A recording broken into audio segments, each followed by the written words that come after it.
Yuk balik lagi bersama kami di Week Sans. Kali ini kami akan merekomendasikan 5 film biografi yang patut kalian tonton selama karantina ini. Gak usah banyak basa-basi, langsung aja, let's go. Yang pertama ada apa, Jul? Yang pertama ada 127 Hours. Menceritakan kisah dari seorang pendaki gunung bernama Aaron Ralston yang terperangkap di bawah batu besar di Blue John Canyon, Utah, Amerika Serikat. Selama 127 jam atau hampir seminggu dengan persediaan seadanya, ia berusaha melepas salah satu anggota tubuhnya yang tertimpa batu besar tersebut. Berbagai cara sudah ia lakukan, dari mulai yang gampang sampai yang sangat ekstrim. Film ini diperankan oleh James Franco sebagai Aaron Ralston, dan film ini disutradarai oleh Danny Boyle, serta diproduksi oleh Four Searchlight Pictures. Nah, menurut lu gimana nih Bal, film ini? Menurut gua, jika kalian menonton film ini, dipastikan kalian harus tahan dengan penderitaan. Kenapa enggak? Karena penderitaan yang dialami oleh Aaron ini sangat-sangat berat, dan juga kalian harus dengan teliti perhatikan detail tindakan Aaron dari awal film, karena di sana akan menampilkan kesalahan Aaron sebelum memulai pendakiannya. Ingat, harus perhatikan baik-baik ya, apa aja barang yang ia bawa. Kalau dulu Jul, gimana Jul? Iya, bener tuh. Mesti kuat nontonnya. Ada nih, satu adegan bikin gua terganggu ngelihatnya. Apalagi ditambah sound yang bikin annoying di telinga. Nah ya udah, daripada kalian penasaran, mendingan kalian tonton aja tuh film ya kan, dijamin gak bakalan nyesel.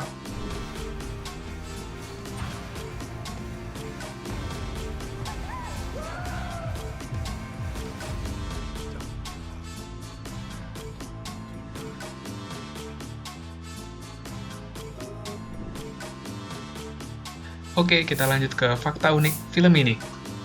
Pertama, perjalanan Aaron ke Canyonlands National Park dilakukan seorang diri. Tak ada yang tahu keberadaannya waktu itu. Bahkan, ibunya sendiri pun tidak mengetahuinya. Kedua, dalam kisah nyata, Aaron membutuhkan waktu hampir 1 jam untuk memotong lengannya menggunakan pisau yang tumpul. Ketiga, adegan pemotongan lengan Aaron menjadi momen paling mengerikan bagi para penonton film. Dilansir dari HuffingtonPost.com, banyak penonton yang pingsan dan muntah saat menyaksikan adegan tersebut. Keempat, Aaron memakan waktu kurang lebih 10 jam untuk mendapatkan pertolongan dari para medis.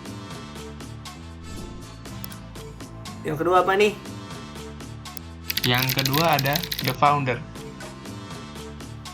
Film ini menceritakan tentang seorang salesman mixer yang mengubah restoran cepat saji inovatif dari dua bersaudara, yaitu Mac McDonald dan Dick McDonald.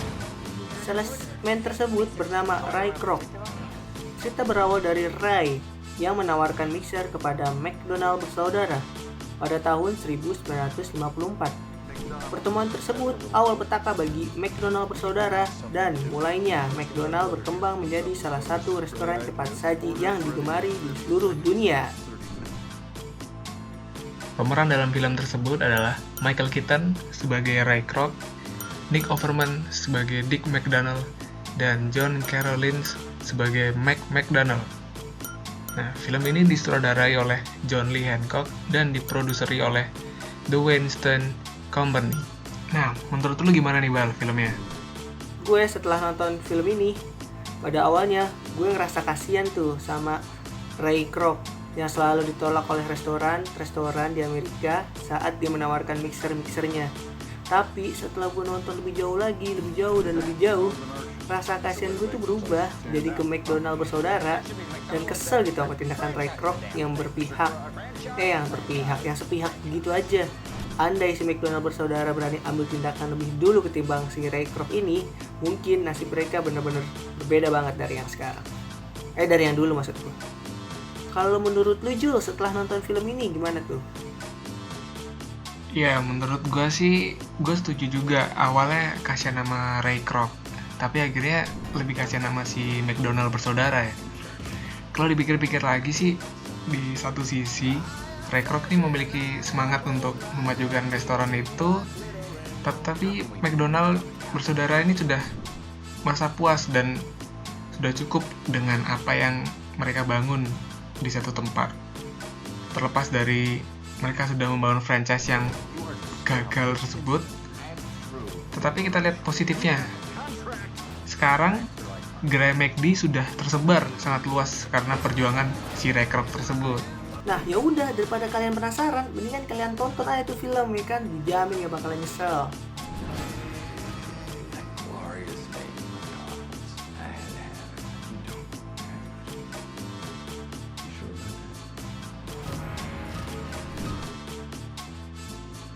Yuk kita lanjut ke fakta unik.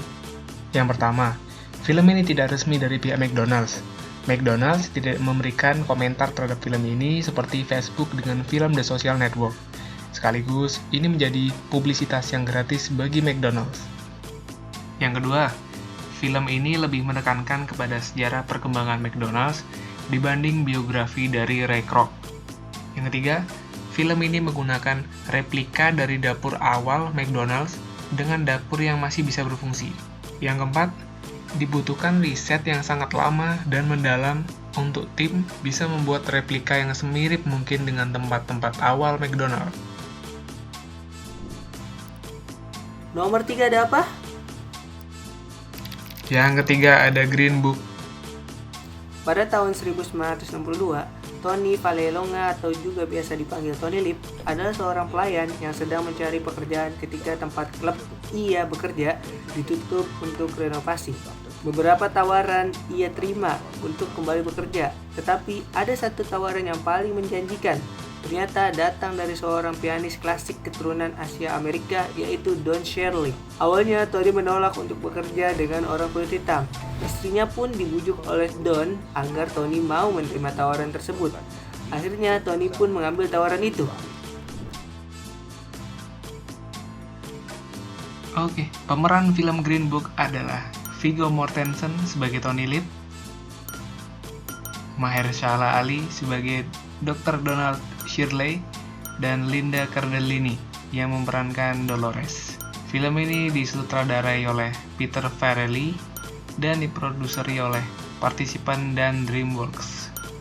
Kenapa nih Bal, kira-kira kita harus nonton film ini? Setelah gue nonton film ini, awalnya gue kira itu Green Book tentang film buku hijau. Taunya petunjuk tempat mana aja yang aman untuk orang kulit hitam. Terus juga pas gue nonton film ini, ternyata perlakuan rasis pada tahun itu parah banget, gengs. Padahal si Don itu pianis terkenal, ya kan? Tapi masih aja perlakuannya dibeda-bedain sama Tony yang cuma supir. Iya benar juga. Film tentang buku hijau, kan covernya hijau juga. Nah, tapi nih, yang menarik di sini yaitu perubahan Tony yang awalnya seperti setengah hati menjalankan tugasnya, lama-kelamaan menjadi sepenuh hati dalam menjalankan tugasnya. Nah, ya udah, daripada kalian penasaran, mendingan kalian tonton aja tuh film, ya kan? Dijamin gak bakalan nyesel.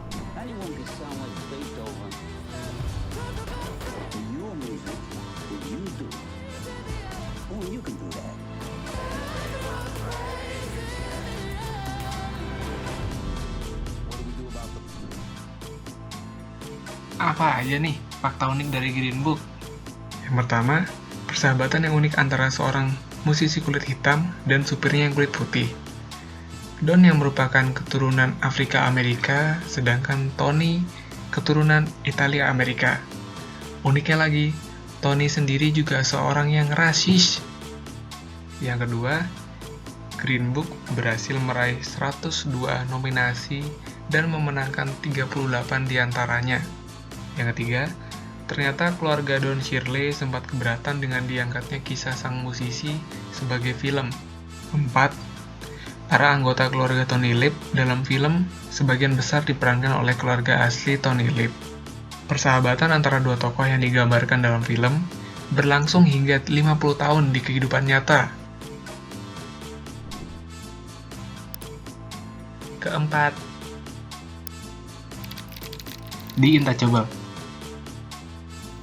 Di Paris, tinggal seorang jutawan bernama Philip yang menderita lumpuh sedang membuka pekerjaan untuk mengasuh dirinya. Ditemani sekretaris pribadinya, Philip mewawancarai para kandidat pengasuh. Tiba-tiba saja, ada seseorang yang memotong antrian wawancara dan menerobos masuk ia adalah Dries.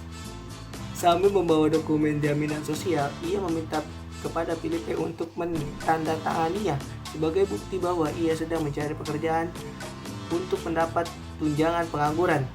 Di saat sedang terjadi negosiasi dengan Philippe, Dries ditantang untuk mengasuh dirinya selama 1 bulan masa percobaan untuk mendapatkan pengalaman membantu Philippe. Dries kemudian menerima tantangan tersebut dan pindah ke mansion milik Philippe serta mengubah kehidupan Philippe yang membosankan.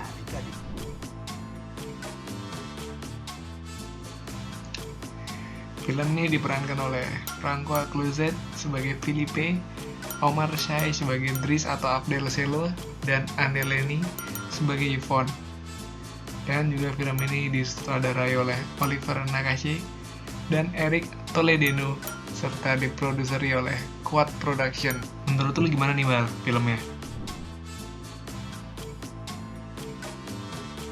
Menurut gue, film ini tuh lucu karena jokesnya Dries ke Philippe yang orangnya kaku amat selama film. Bayangin, dia berani terang-terangan nyatain bosnya yang lumpuh dengan candaan yang bisa dibilang dark joke gitu. Kalau lu Jul? Film ini menekankan pada relasi antar dua pribadi yang berbeda. Dries yang lebih ke frontal dan apa adanya, serta Philippe yang sifatnya lebih jaim tapi berwibawa. Namun semakin lama hubungan mereka ini terjalin dari yang awalnya orang asing menjadi sahabat yang dekat. Nah ya udah, daripada kalian penasaran, mendingan kalian tonton aja tuh film ya kan, dijamin gak bakalan nyesel.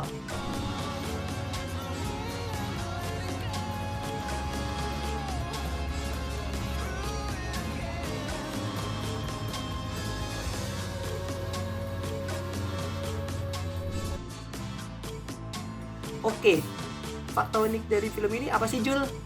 Yang pertama, dengan 8,8 juta penonton bioskop, ini adalah film paling sukses di Jerman pada tahun 2012, mengalahkan Skyfall, Ice Age Continental Drift, dan The Twilight Saga Breaking Dawn Part 2, menjadikan film Perancis paling sukses dalam sejarah perfilman Jerman.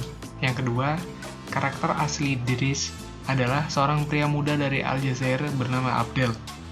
Sutradara Eric Toledano dan Oliver Nakache mengubah karakter tersebut menjadi pria berkebangsaan Afrika Barat. Yang ketiga, mobil yang dikendarai oleh Dries dalam film ini adalah Maserati Quattroporte.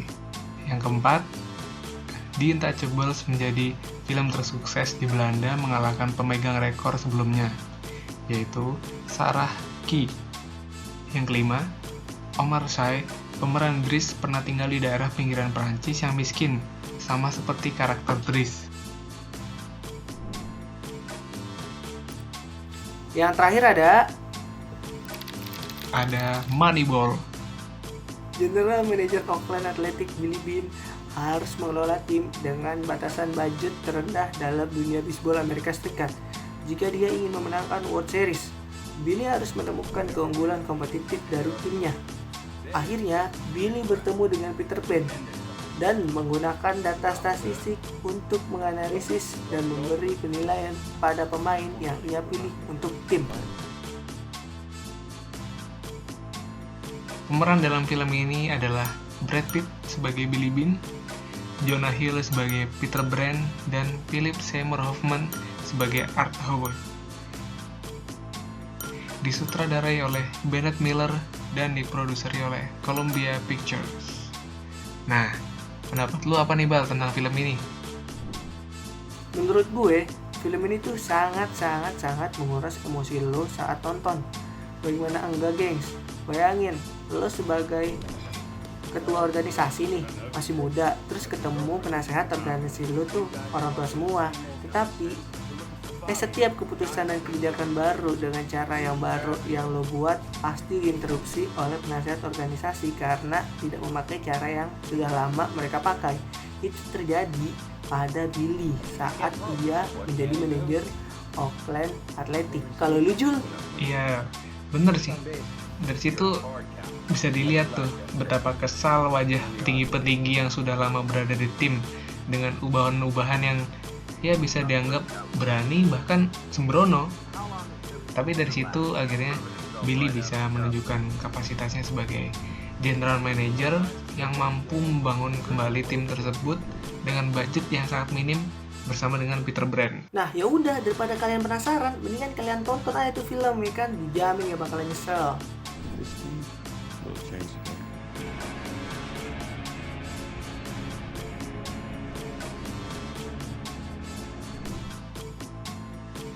Fakta unik dari Moneyball. Apa aja tuh? Yang pertama, film ini diangkat dari novel yang berjudul Moneyball: The Art of Winning an Unfair Game yang rilis pada tahun 2003 karya Michael Lewis. Yang kedua, Chris Pratt hampir ditolak untuk memerankan Heatherberg karena berat badan yang berlebih. Beberapa aktor yang bermain di film ini merupakan mantan atlet baseball. Keempat, Oakland Athletic mengulangi kesuksesannya setelah setahun film ini dirilis. Yo guys, itulah rekomendasi film biografi kita yang wajib kalian tonton. Like video ini jika kalian suka dan jangan lupa di subscribe. Salam Minggu Santuy.